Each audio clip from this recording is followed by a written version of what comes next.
So guys, tuturuan ko nga pala kayo mag-bike na walang balancer. Ito ang aking bike na walang balancer.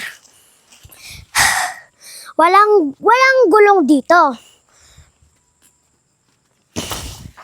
Wala ding isang gulong dito. Kahit isang gulong. Wala. Basta ang meron lang dito, ito at ito. Basta itong nandito banda, hindi ko na ginagamit ang gulong. Kaya ngayon, tuturuan ko kayo mag-bike. Una nyong i-pedal ay dito. I-pedal nyo pa straight.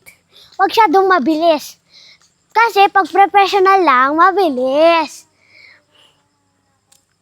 Pag beginner pa lang, ay slow pa lang, parang ganito. I-pedal mo lang pag ganyan kung nahihirapan ka. At saka, pagkatapos mo dyan, huwag kang tumingin sa baba, tumingin ka pa straight. Ganon. Para ang kwan ay hindi mabangga.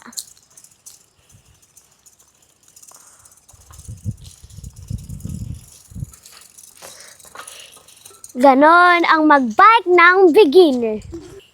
Next naman, pag na-practice mo na yun, mga 10 days, ako kasi dati 1 day lang eh. Mga professional ay ganto.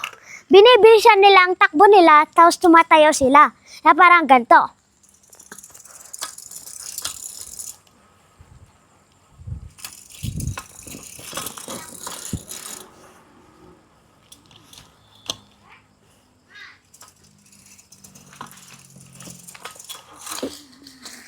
Ganon ang mga professional. Kaya pag kayo, kung professional na kayong mag-bike na walang balancer,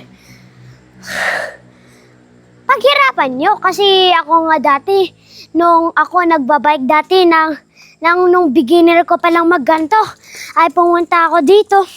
At saka, nadulas. Dati dito.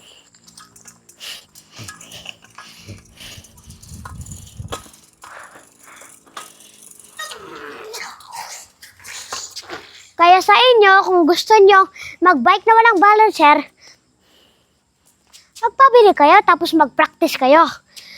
Kaya kung gusto nyo matuto ng magganto, see you at the next video. Bye-bye! Like and subscribe!